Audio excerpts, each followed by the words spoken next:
Hi வணக்கம். So இப்போ ரீசெண்டாக நீங்கள் நியூஸில் பார்த்துருக்கலாம். லோக்சபால சபாநாயகரை வந்து நீக்கிறது பற்றின ஒரு தீர்மானம். அது ரிலேட்டடான சில முக்கியமான ஃபேக்ட்ஸ் எல்லாத்தையும் இந்த வீடியோவில் பார்க்கலாம். ஸோ இதில் பாருங்கள், ஃபஸ்ட்டு வந்து தி ஹிந்து நியூஸ் பேப்பரில் இந்த மாதிரி ஒரு ஆர்டிக்கிள். அதாவது லோக்சபால ஸ்பீக்கர் மேலே வந்து நோ கான்ஃபிடன்ஸ் மோஷன் வந்து எதிர்க்கட்சியில் இருக்கக்கூடியவங்க கொண்டு வராங்க அப்படின்னு ஒரு ஆர்டிக்கிள். ஸோ இதில் ஃபஸ்ட்டு விஷயம் நம்ம கவனிக்க வேண்டியது என்ன அப்படின்ட்டுனா, இந்த மாதிரி ஒரு சில கீவேர்ட் ரிலேட்டடாகவே கொஸ்டின்ஸ் வருது. அது கவனிச்சுக்கோங்க. நோ கான்ஃபிடன்ஸ் மோஷன் வந்து ஸ்பீக்கர் மேலே கொண்டு வர முடியாது. ஸ்பீக்கரை ரிமூவ் பண்ணுறதுக்கான ரிமூவல் மோஷன் அது உண்டு. ஆனால் நோ கான்ஃபிடன்ஸ் அப்படின்னு பர்ட்டிகுலராக நம்ம படிப்போம்ல, இந்த நம்பிக்கையில்லா தீர்மானம், அது ஸ்பீக்கர் மேலே மட்டுமே கொண்டு வர முடியுமா அப்படின்னா இல்லை. அது வந்து கொண்டு வர முடியாது. அதை ஃபஸ்ட்டு நம்ம நல்லா கிளியராக புரிஞ்சுக்கணும். இதே மாதிரி ஒரு சில இன்னொரு அந்த வேர்ட்ஸை வச்சு ஒரு சில கொஸ்டின்ஸ் வந்து உண்டு. அது என்னன்னா, இந்த இம்பீச்மெண்ட் அப்படின்னு ஒரு வார்த்தை ஒன்று படிப்போம்.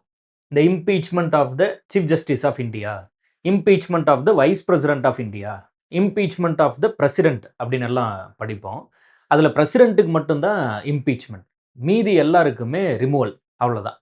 குறிப்பாக வைஸ் பிரசிடென்ட்டு, சிஜேஐ உச்சநீதிமன்ற தலைமை நீதிபதி, சீஃப் எலெக்ஷன் கமிஷனர், தலைமை தேர்தல் அதிகாரி, இது மாதிரி இருக்கக்கூடிய முக்கியமான அரசியலமைப்பு சார்ந்த போஸ்டிங் எல்லாமே ரிமூவல். இம்பீச்மெண்ட் அப்படின்னா அது பிரசிடென்ட்டை மட்டுமே குறிக்கக்கூடிய வார்த்தை. ஸோ அது மாதிரி கொஞ்சம் நீங்கள் வந்து அதை தெளிவுபடுத்தி படிச்சுக்கணும். சரி, இப்போது ஸ்பீக்கர் மேலே எதிர்ப்பு, அவரை நீக்கணும் அப்படின்னு சொல்லி ஒரு மோஷன், ஒரு தீர்மானம் ஒன்று பாஸ் பண்ணுறாங்க. அது நிறைவேறாது. ஏன்னா, அது வந்து அந்த அளவுக்கு ஆப்போசிஷன்ல இருக்கக்கூடியவங்களுக்கு மெஜாரிட்டி இல்ல.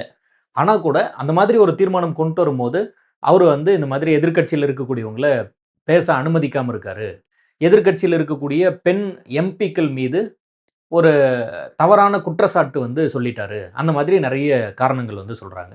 பிரதமர் பேச வரும்போது, எதிர்க்கட்சியில இருக்கக்கூடிய பெண் எம்பிக்கள் எல்லாரும் வந்து அவருக்கு எதிர்ப்பு தெரிவிக்க பிளான் பண்ணியிருக்காங்க. அதனால பிரதமர் பேச வர வேண்டாம் அப்படின்னு ஸ்பீக்கர் வந்து கேட்டுக்கிட்டதா நியூஸ் சொல்றாங்க. ஸோ தட் அப்போ வந்து எப்படி நீங்க வந்து பெண் எம்பிக்கள் வந்து இந்த மாதிரி பண்ணுவாங்கன்னு நீங்க சொல்லலாம் அப்படிங்கிற மாதிரி கொஸ்டின்ஸு. எதிர்க்கட்சியில இருக்கக்கூடிய எதிர்க்கட்சி தலைவர் திரு ராகுல் காந்தி அவர்கள் வந்து பேசுவதற்கு அனுமதி கொடுக்கல. குறிப்பிட்ட வார்த்தைகள மென்ஷன் பண்றதுக்கு உங்களுக்கு தெரியும், முப்படை தளபதியா இருந்த அவருடைய, அதாவது திரு நரவணே அவர்களுடைய அந்த புத்தகத்தில இருந்து சில வேர்ட்ஸ் அவர் வந்து இந்தியா சீன போர் பத்தி கோட் பண்றாரு. அதெல்லாம் வந்து எதிர்ப்புக்குள்ளாகுது. இந்த மாதிரி நெறைய காரணங்கள்னால அவர் மேல வந்து இந்த ரிமூவல் மோஷன் வந்து கொண்டு வராங்க. சரி, இப்ப இதுல அந்த இம்பார்ட்டன்ட் வேர்ட்ஸ் எல்லாம் சொல்லிட்டேன். நோ கான்ஃபிடன்ஸ் மோஷன் ஸ்பீக்கர் மேல கொண்டு வர முடியாது. அப்படி ஒரு டெர்ம் இல்ல. ரிமூவல் தான். அதேபோல இம்பீச்மென்ட்டும் ரிலேட் பண்ணி படிச்சுக்கணும். இம்பீச்மென்ட்ங்கிறது பிரசிடென்ட்க்கு மட்டும் தான். வைஸ் பிரசிடென்ட்க்கோ, சிஜேஐக்கோ அல்லது சீஃப் எலெக்ஷன் கமிஷனருக்கோலாம் இல்ல. அண்ட் இங்க பார்த்தீங்கன்னா சில ஆர்டிகிள் மென்ஷன் பண்ணியிருப்பாங்க. 94 அதேபோல வந்து 14 டேஸ்க்கு முன்னாடி வந்து ப்ரியர் அதாவது இன்ஃபர்மேஷன் வந்து குடுக்கணும். முன்பே வந்து அறிவிக்கணும். இப்போ குடியரசுத் தலைவர நீக்கணும்னா 14 நாட்களுக்கு முன்பு அறிவிக்கணும். அதுபோல ஸ்பீக்கர் மேல ரிமூவல் மோஷன் கொண்டு வரணும் அப்படின்னாலும் 14 நாட்களுக்கு முன்பு ப்ரியர் நோட்டீஸ் வந்து குடுக்கணும். ஸோ அத பத்தி எல்லாம் கொஞ்சம் இன் டெப்த்தா பார்க்கலாம். பாருங்க. ஃபர்ஸ்ட் ஆர்டிகிள் 93 நம்ம எந்தெந்த ஆர்டிகிள் இதுல தெரிஞ்சுக்கணும் அப்படிங்கிறத பார்த்துட்டு, அந்த ஆர்டிகிள் ரிலேட்டடா எல்லாம் படிச்சு வச்சுக்கோங்க. அப்படிதான் கேள்வி கேட்பாங்க. ஆர்டிகிள் 93, அதுபோல ஆர்டிகிள் 94, அதுபோல வந்து ஆர்டிகிள் 96 இதெல்லாம் கேள்வி கேட்கறதுக்கு நெறைய சான்ஸ் இருக்கு. ஸோ அப்ப இதெல்லாம் என்ன சொல்லுது? அத பாருங்க. இந்த ஆர்டிகிள் 93 பொறுத்தவரையில speaker and deputy speaker of the house of the people, மக்களவை தலைவரும் துணைத் தலைவரும், அதாவது மக்களவையில் இருக்கக்கூடிய, லோக்சபால இருக்கக்கூடிய எம்பிக்கள்ல ஒருத்தர ஸ்பீக்கராவும் ஒருத்தர டெப்டி ஸ்பீக்கராவும் தேர்ந்தெடுக்கலாம் அப்படிங்கிறத பத்தி சொல்லுது. ஸ்பீக்கருக்கான எலெக்ஷன் டேட் என்ன அப்படிங்கிறத பிரசிடென்ட் வந்து சொல்லுவார். ஸ்பீக்கருக்கான எலெக்ஷன் டேட் என்ன அப்படிங்கிறத பிரசிடென்ட் சொல்லுவாரு. அப்போ அந்த தேதியில எலெக்ஷன் நடத்தி செக்ரட்டரி ஜெனரல் வந்து அவர் வந்து எல்லா எம்பிக்களுக்கும் சொல்லுவாரு. அதன் மூலமா எலெக்ஷன் நடத்துவாங்க. எலெக்ஷன் நடத்தி ஒருத்தர ஸ்பீக்கரா தேர்ந்தெடுப்பாங்க. இந்த ஸ்பீக்கர தேர்ந்தெடுக்கிறதுக்கு முன்னாடி ஆட்சி அமைச்ச உடனே புரோடெர்ம் ஸ்பீக்கர் அப்படின்னு சொல்லி தற்காலிக ஸ்பீக்கர் சபாநாயகர வந்து நியமனம் பண்ணுவாங்க. அவர் இந்த எலெக்ஷன நடத்திட்டு தேர்ந்தெடுக்கப்பட்ட சபாநாயகர் வரும்போது அவரோட பதவி, புரோடெர்ம் ஸ்பீக்கரோட பதவி வந்து காலாவதி ஆயிடும்.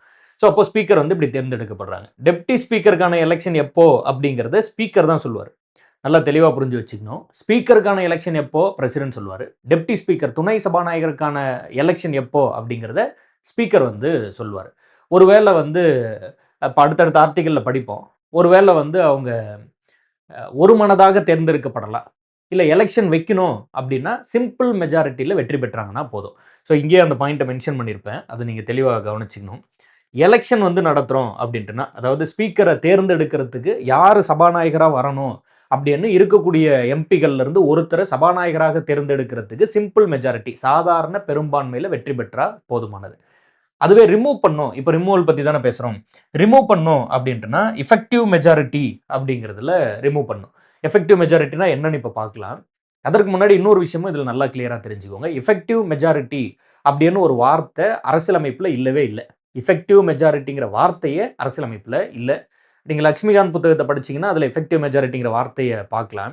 அதற்கு பதிலாக வேற ஒரு வேர்டு யூஸ் பண்ணியிருப்பாங்க அரசியலமைப்பில். அது என்ன அப்படின்ட்டுனா பை த, அதாவது by a majority of all the then members of the house அப்படின்னு சொல்லியிருப்பாங்க. All the then members of the house, அதோட தமிழாக்கமும் பார்க்கலாம்.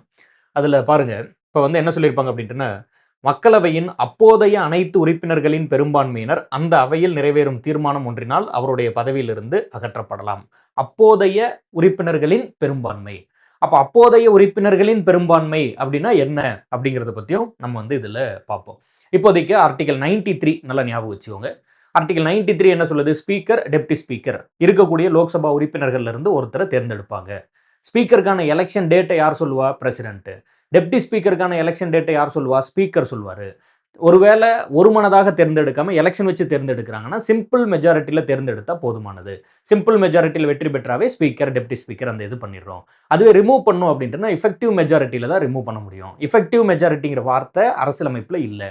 அதற்கு பதிலாக by the then members of the constitution அப்படின்னு தான் அரசியலமைப்பில் மென்ஷன் பண்ணுறாங்க.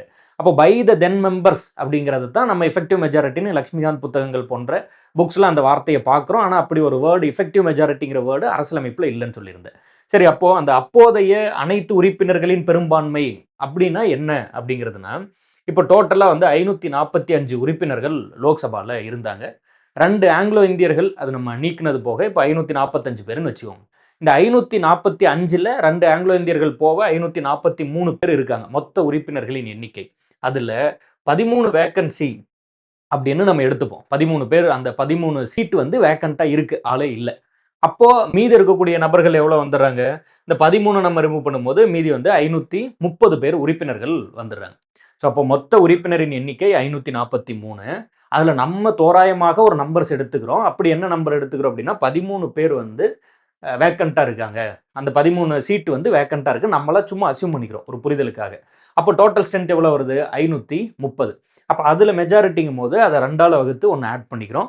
அப்படி பார்க்கல கிட்டத்தட்ட 266 ஓட்டு இருந்தால் தான் ஸ்பீக்கரை ரிமூவ் பண்ணுறதுக்கான அந்த எஃபெக்டிவ் மெஜாரிட்டி அப்படிங்கிறது கிடைக்குதுன்னு அர்த்தம். ஸோ இப்போ இந்த மெஜாரிட்டி பற்றி நம்மளே இந்த பாலிட்டி கிளாஸஸ்ன்னு சொல்லிட்டு ஃபுல் அண்ட் ஃபுல் வந்து பிளேலிஸ்ட் போட்டு ஃபுல்லாக பாராளுமன்ற proceedings, majority, effective majority, simple majority, அதில் வந்து ராட்டிஃபிகேஷன், இப்போ ஜிஎஸ்டிலாம் வந்து ஒவ்வொரு குறைந்தபட்சம் 50% ஆஃப் தி ஸ்டேட் அதில் வந்து ராட்டிஃபிகேஷன் பண்ணணும் அப்படின்லாம் படிச்சிருப்போம். மாநிலங்களோட சட்டமன்றத்தில் ஒப்புதல் வாங்குறது.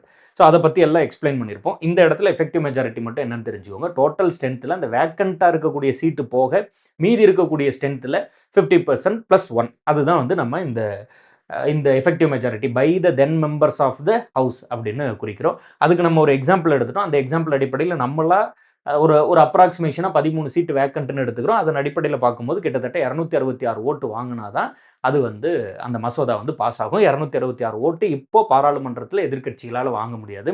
அவ்வளோ ஸ்ட்ரென்த் அவங்களுக்கு இல்லை. அதனால அந்த மசோதா பாஸ் ஆகாது அப்படின்னு கிளியராக நமக்கு தெரிஞ்சால் கூட, பட் அவர் மேலே வந்து இப்படி ஒரு விமர்சனம் இருக்குது, இப்படி பண்ணுறாரு அப்படிங்கிறது இந்தியா முழுவதும் கொண்டு போய் சேர்க்கிறாங்கல்ல, ஒரு பேசுபொருளாக மாறுது இல்லை, அது எதிர்க்கட்சி அச்சீவ் பண்ண ட்ரை பண்ணுறாங்க. பட் ஓகே, இருந்தால் கூட அது என்ன அப்படிங்கிறது அரசியலாக நீங்கள் பார்த்தா கூட, அப்போது பரீட்சைக்கு என்ன தேவை அது பாயிண்ட் ஆஃப் வியூவில் நம்ம இதெல்லாம் படிச்சுக்கிறோம்.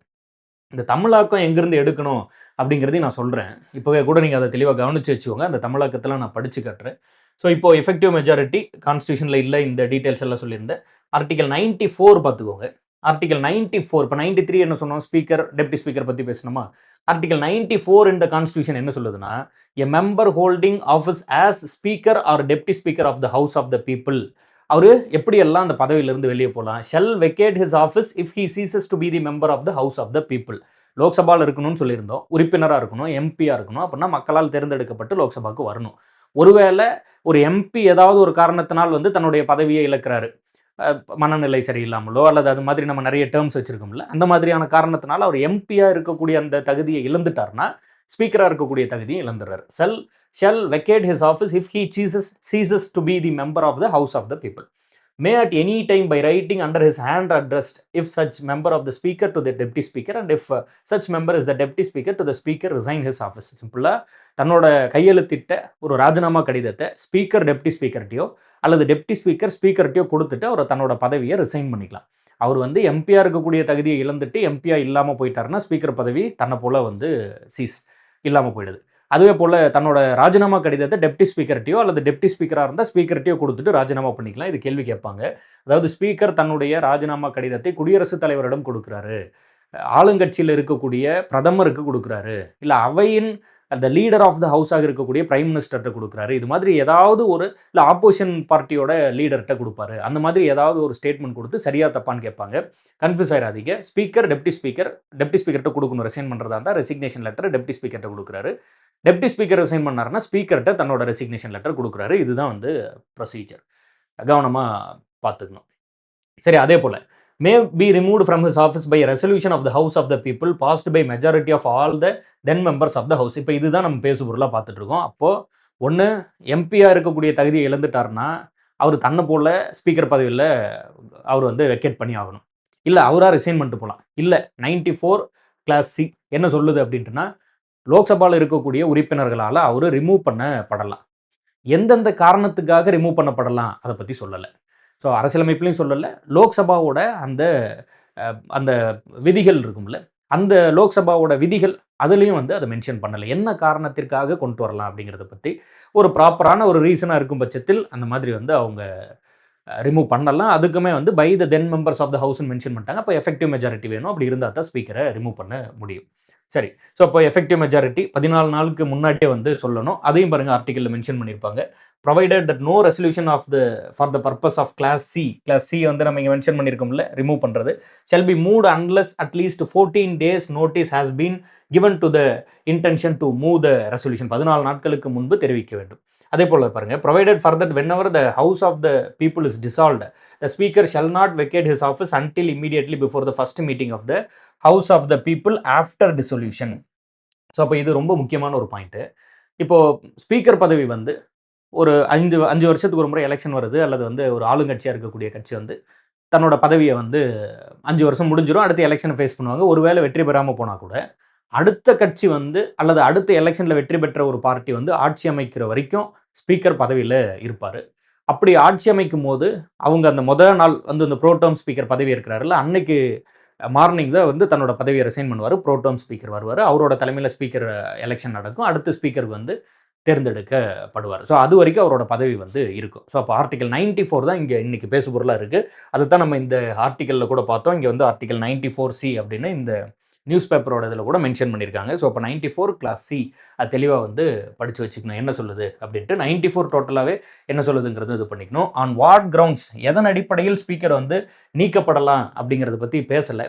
So not mentioned in constitution and Lok Sabha rules book எதுலையுமே அதை பற்றி சொல்லலை. ரிமூவ் பண்ணலாம் அது மட்டும் தான் பேசியிருக்காங்க. எந்த கண்டிஷன்ஸில் அப்படிங்கிறத பேசலை. ஸோ இதில் பாருங்கள், அதாவது இந்த தீர்மானம் ஏதும் அத்தீர்மானத்தை முன்மொழிவருக்கு கருத்தினை தெரிவித்து 14 நாட்களுக்கு குறையாமல் முன்னறிவிப்பு கொடுத்தாலே அன்றி முன்மொழிதல் ஆகாது. 14 டேஸ்க்கு முன்னாடி ப்ரியர் நோட்டீஸ் கொடுக்காம அதை நம்ம வந்து அந்த தீர்மானத்தை அந்த ரெசல்யூஷனை பாஸ் பண்ண முடியாது. அதுதான் அதில் மென்ஷன் பண்ணியிருக்காங்க. சரி, ஆல் த தென் மெம்பர்ஸ் அப்படிங்கிறது என்ன, எஃபெக்டிவ் மெஜாரிட்டின்னு என்ன சொல்லியிருந்தோம். அதே போல் ஆர்டிகல் 96 அதையும் நீங்கள் வந்து பார்த்துக்கணும். அதாவது speaker or deputy speaker cannot preside over his removal resolution அப்படின்னா ஒன்றும் இல்லை, ரொம்ப சிம்பிள் தான். நீக்கப்படும் நபர் நீக்க தீர்மானத்திற்கு தலைமை ஏற்க முடியாது அப்படி ஞாபகம் வச்சுக்கோங்க. என்ன சொல்கிறோம் அப்படின்ட்டுனா, யாரை நீக்கிறாங்களோ, ஸோ ஒரு சிம்பிளாக இப்போ ஸ்பீக்கர் இருக்கார், ஸ்பீக்கரை தான் நீக்கணும். அப்போது அந்த மசோதா பாராளுமன்றத்தில் குறிப்பாக லோக்சபாவில் நிறைவேறும் போது அந்த கூட்டத்தை ஸ்பீக்கர் வழி நடத்த மாட்டார். அப்போ யார் வழி நடத்துவாங்க? டெப்டி ஸ்பீக்கர் வழி நடத்துவார். ஒருவேளை டெப்டி ஸ்பீக்கர் மேலே ரிமூவல் ரெசல்யூஷன் பாஸ் பண்ணுறாங்க அப்படின்ட்டுனா அதை ஸ்பீக்கர் வழி நடத்துவார். ஸ்பீக்கர் மேலே கொண்டு வந்தால் டெப்டி ஸ்பீக்கர் வழி நடத்துவார். டெப்டி ஸ்பீக்கர் மேலே வந்து ரிமூவல் மசோதா பாஸ் ஆகுது அப்படின்னா ஸ்பீக்கர் வந்து வழி நடத்துவார். அப்போது யார் நீக்கப்படும் நபரோ அந்த நபர் அந்த கூட்டத்தை வழி நடத்த முடியாது. ஒருவேளை டெப்டி ஸ்பீக்கர் இல்லைன்னா வேற ஒரு நபரை தேர்ந்தெடுத்து அவர் வந்து அந்த கூட்டத்தை வழி நடத்துவார், ஸ்பீக்கர் வழி நடத்த மாட்டார். இப்போ ஸ்பீக்கர் ஒரு சாதாரண உறுப்பினரை போல, ஒரு எம்பி போல வந்து பாராளுமன்றத்தில் அமர்ந்து அந்த கூட்டத்தை வந்து அவர் வந்து லிசன் பண்ணலாம். ஏன்னா அவரை பற்றின ரிமூவல் தான் போகுது. அப்போ அவருக்கு பேசுவதற்கு அனுமதி உண்டு. இப்போ அவரை பற்றி ஒரு நீக்க தீர்மானம் வரும்போது, ஸ்பீக்கரை பற்றி ஒரு நீக்க தீர்மானம் வரும்போது, ஸ்பீக்கர் அந்த கூட்டத்தை வழிநடத்த முடியாது. அப்போ ஸ்பீக்கர் வந்து ஒரு சாதாரண உறுப்பினரை போல லோக்சபால இருப்பாரு. அப்படி ஸ்பீக்கர் ஒரு சாதாரண உறுப்பினரை போல லோக்சபால இருக்கும்போது, அவர் மேல அந்த நீக்க தீர்மானம் வரும்போது, தன்னை பத்தி பேசுறதுக்கு, அதற்கு தான் என்ன பண்ணேன் அப்படிங்கிறத பத்தி பேசுவதற்கான உரிமை ஸ்பீக்கருக்கு, அதாவது அன்னைக்கு எம்பியா தானே இருக்க போறாரு, அவருக்கு உண்டு. ஸோ அதத்தான் இந்த பாயிண்ட்ல எல்லாம் மென்ஷன் பண்ணியிருப்பாங்க. ஸோ 96 அதை கொஞ்சம் கிளியரா புரிஞ்சு வச்சுக்கோங்க. 96ஓட தமிழாக்கம் இது. இந்த பிடிஎஃப் எல்லாம் நான் பாசிபிள்னா இந்த வீடியோவோட டிஸ்கிரிப்ஷன்லேயே கொடுத்துறேன். இல்லைனா வந்து நம்மளோட டெலிகிராம் சேனல் என்னது? GK Shankar learning institute. GK Shankar learning இன்ஸ்டியூட்னு நீங்கள் டெலிகிராமில் தேடினீங்கனாவே நம்மளோட இந்த இந்த டெலிகிராம் சேனல் வரும். அதில் வந்து நான் உங்களுக்கு இந்த பிடிஎஃப் கொடுத்துறேன். நீங்கள் அதில் வந்து டவுன்லோட் பண்ணி எடுத்துக்கலாம். சரி. ஸோ அப்போ இதற்கு முன்னாடி ஸ்பீக்கர் மேலே இந்த மாதிரி வந்து நீக்க தீர்மானம் கொண்டு வந்திருக்காங்களா அப்படின்னா எஸ். திரு ஜிவி மௌலாங்கர் அவர் மேலே 1951ல், சர்தார் ஹுக்கும் சிங் அவர் மேலே வந்து 1966, பல்ராம் ஜக்கர் அவர் மேலே வந்து 1987. பல்ராம் ஜக்கர் இன் 1987 அதான் சரியா. ஸோ அப்போ மொத்தம் 3 பேர் மேலே, GV Mavalankar, Sardar Hukum Singh and Balram Jakkar, இவங்க 3 பேர் மேலே இன் 1951, 1966 அண்ட் 1987 இந்த நீக்க தீர்மானம் இதற்கு முன்னாடி கொண்டு வந்திருக்காங்க. ஸோ அப்போ ரொம்ப சிம்பிளாக நம்ம ஒரு சில ஆர்டிகல்ஸ் படிச்சுக்கிறோம். வாட் ஆர் தே, என்னென்ன படிச்சுக்கிறோம் பாருங்கள். ஆர்டிகல் 93ல வந்து என்ன சொல்கிறோம்? ஸ்பீக்கர் ஆர் டெப்டி ஸ்பீக்கர் லோக்சபாவில் இருக்கக்கூடிய மெம்பர்லேருந்து ஒருத்தரை தேர்ந்தெடுப்பாங்க அப்படின்னு படிக்கிறோம். 94ல் தான் ரிமூவல் பற்றி பேசுகிறோம். ஒன்று அவர் எம்பியாக இருக்கக்கூடிய தகுதி இழந்துட்டார்னா தன்னை போல் அவரோட ஸ்பீக்கர் பதவி காலி ஆகிடும்னு படிக்கிறோம். அல்லது அவராக வந்து ரிசைன் பண்ணிட்டு போகலாம். ஸ்பீக்கர் டெப்டி ஸ்பீக்கர்ட்டையும், டெப்டி ஸ்பீக்கர் ஸ்பீக்கர்ட்டையும் வந்து ரெசிக்னேஷன் கொடுக்கலாம். அல்லது ஆஸ் பர் 94 கிளாஸ் சி அடிப்படையில் நீக்கப்படலாம். எதன் அடிப்படையில் நீக்கப்படலாங்கிறத சொல்லலை, ஆனால் என்ன மெஜாரிட்டியில் நீக்கப்படணுங்கிறத சொல்லியிருக்காங்க. By the then members of the house which means effective majority. ஞாபகம் வச்சுக்கணும். 14 நாளுக்கு முன்னாடி சொல்லணும். அண்ட் அதே போல் வந்து ஒருவேளை வந்து அந்த ஹவுஸ் வந்து டிசால்வ் ஆகிடுச்சுன்னா, ஆட்சி கலைக்கப்பட்டுச்சுன்னா அடுத்த ஒரு ஆட்சி அமையும் வரை அவர் வந்து ஸ்பீக்கராக இருப்பார். சரி, அதே போல் வந்து 96 அதில் யாரை நீக்கிறாங்களோ அவங்க அந்த கூட்டத்திற்கு தலைமை தாங்கக்கூடாது அப்படிங்கிறத பற்றி எல்லாம் பேசியிருக்காங்க. ஸோ இதுதான் பாயிண்ட்ஸு. இது நல்லா கிளியராக தெரிஞ்சுக்கோங்க. ரொம்ப கவனமாக வந்து படிங்க. அதே போல் இந்த தமிழாக்கத்தை பொறுத்த வரைக்கும் ஒரு விஷயம் தெரிஞ்சு வச்சுக்கோங்க. என்னென்னா, இந்தியன் கவர்மெண்ட்டோட வெப்சைட் இருக்குது. அதாவது legislative.gov.in அப்படின்னு ஒரு வெப்சைட். அதில் போனீங்கன்னா government of India, ministry of law and justice அப்படின்னு சொல்லி அவங்களோட வெப்சைட் இருக்கும். அதில் இந்த டாக்குமெண்ட்ஸில் பார்த்தீங்கன்னா கான்ஸ்டியூஷன் ஆஃப் இந்தியா அப்படின்னு கொடுத்துருப்பாங்க. இந்த கான்ஸ்டியூஷன் ஆஃப் இந்தியா அப்படிங்கிறத கிளிக் பண்ணீங்க அப்படின்ட்டுனா அதில் வந்துட்டு constitution of India in regional languages அப்படின்னு மென்ஷன் பண்ணியிருப்பாங்க. Constitution of India in regional languages அப்படின்னு. ஸோ அப்போது அந்த constitution of India in regional languages அதை கிளிக் பண்ணீங்க அப்படின்ட்டுனா கான்ஸ்டியூஷன் ஆஃப் இந்தியா எல்லா மொழிகள்லையும் கொடுத்துருப்பாங்க. அதில் குறிப்பாக நமக்கு எந்த மொழியில் வேணுமோ அதை எடுத்துக்கலாம். இதில் பார்த்தீங்கன்னா constitution of India and regional languages அதை கிளிக் பண்ணிக்கிட்டீங்க அப்படின்ட்டுனா அசாம், பெங்காலி, போடோ, டோக்ரி, குஜராத்தி, கன்னடா, காஷ்மீரி, கொங்கனி, மைதிலி எல்லாம் என்ன மொழின்னு தெரியுதுன்னு நினைக்கிறேன். ஸ்கெடியூல்டு இருக்கக்கூடிய மொழிகள். அதில் குறிப்பாக வந்து நமக்கு வந்து தமிழ். அப்போ தமிழில் கான்ஸ்டியூஷன் ஆஃப் இந்தியா இந்த பிடிஎஃபை கிளிக் பண்ணிங்கன்னா டவுன்லோட் ஆயிரும். அதிலிருந்து நம்ம ஸ்க்ரீன்ஷாட் பண்ணி கொண்டு வரது தான். நிறைய இடத்துல தமிழில் ஈஸியாக கிடைக்கும். அதில் ஒன்றும் மாற்றுக்கருத்தில் நீங்கள் இதிலே போய் பார்க்கணுங்கிறது இல்லை. பட் இங்கே பார்க்கும்போது அந்த கீவேர்டு கரெக்டாக தெரியும். இப்போ நம்ம படிக்கிறோம்ல, by the then members of the constitution, அதாவது by the then members of the house அப்படின்னு படிக்கிறோம். ஸோ அது மாதிரி இம்பீச்மெண்ட்னு ஒரு வார்த்தை படிக்கிறோம், நோ கான்ஃபிடன்ஸ் மோஷன் ஒரு வார்த்தை படிக்கிறோம். இதுக்கான சரியான தமிழாக்கம் என்ன அப்படிங்கும்போது அந்த பர்டிகுலர் பிடிஎஃபை எடுத்து பார்க்கும்போது கரெக்டான அந்த கீவேர்டு தெரியும். தேவைப்பட்டால் யூஸ் பண்ணிக்கோங்க. அதே போல் தமிழ்நாடோட இந்த தமிழ் மின் நூலகம் விர்ச்சுவல் அகாடமின்னு டிவிஏ அப்படின்னு வரும். அதை இந்த வெப்சைட்டில் கூட நீங்கள் போயிட்டு இப்போது 3 ஆண்டு சாதனை, 4 ஆண்டு சாதனை அந்த மாதிரி பிடிஎஃப் எல்லாம் வரும்போது இங்கே தான் இருக்கும். அதில் எடுத்துக்கலாம். இப்போ ரொம்ப ட்ரெண்டில் இந்த புத்தகம் இருக்குது. விடுதலை போரில் தமிழகம் சொல்லி திரு மாப்போ சிவஞானம் அவர்கள் எழுதினது. புத்தகம் படிக்கிறது மிகவும் கடினமாக இருக்கும். கிட்டத்தட்ட 600 பக்கத்துக்கு இருக்கும். பட் ட்ரை பண்ணி பாருங்கள். இதுக்குள்ளே இருக்கக்கூடிய புக்ஸ் எல்லாம் தேவைப்பட்டால் யூட்டிலைஸ் பண்ணி பாருங்கள். படிங்க. நிறைய தேடி எடுத்து படிங்க. கவர்மெண்ட் ரிசோர்ஸஸை ப்ராப்பரான ரிசோர்ஸஸ் என்ன இருக்குது அப்படின்னு தேடி எடுத்து படிங்க. வேறு ஏதாவது டவுட்ஸ் இருந்ததுனாலும் தேடி பாருங்கள். நீங்கள் நம்மளோட கோர்ஸில் விருப்பம் இருந்தால் ஜாயின் பண்ணிக்கலாம். இந்த வீடியோவோட டிஸ்கிரிப்ஷன்லேயே இருக்கும். இப்போ வந்து டிஎன்பிஎஸ்சி ப்ரிலிம்ஸ் 2026 அப்படின்னு சொல்லி நம்ம வந்து இப்போ ஒரு கோர்ஸ் கொண்டு போயிட்டுருக்கோம். நம்மளோட மொபைல் ஆப்பில் நீங்கள் டைரெக்டாக ஜாயின் பண்ணிக்கலாம். Play store போய்ட்றீங்க. ப்ளே ஸ்டோரில் வந்து ஜிகே சங்கர் லேர்னிங் இன்ஸ்டியூட் அப்படின்னு டவுன்லோட் பண்ணிக்கிறீங்க. அப்படி ஜிகே சங்கர் லேர்னிங் இன்ஸ்டியூட்னு டவுன்லோட் பண்ணிவிட்டு அதில் வந்துட்டு டிஎன்பிஎஸ்சி டார்கெட் 2026 அப்படின்னு ஒரு கோர்ஸ் இருக்கும். அதில் நீங்கள் டைரெக்டாக ஜாயின் பண்ணிக்கலாம். உங்களுக்கு வந்து அதில் language paper and mathematics and GS எல்லாத்தையுமே ஃபுல் அண்ட் ஃபுல் கவர் பண்ணி கொடுத்துருவாங்க. ஸோ ட்ரை பண்ணி பாருங்கள். தொடர்ந்து ஒரு 1 இயர்க்கான ஒரு பேட்சில் ஜாயின் பண்ணிக்க விருப்பம் இருக்கக்கூடிய ஸ்டூடெண்ட்ஸ் வந்து நீங்கள் இந்த கோர்ஸில் தாராளமாக ஜாயின் பண்ணி படிக்கலாம். வேறு எதுவும் டவுட்ஸ் இருந்ததுனால இந்த கோர்ஸை பற்றி எக்ஸ்பிளைன் பண்ணியிருக்கக்கூடிய வீடியோவை நான் டிஸ்கிரிப்ஷனில் கொடுக்குறேன். நீங்கள் வந்து செக் பண்ணி பாருங்கள். தேங்க்யூ.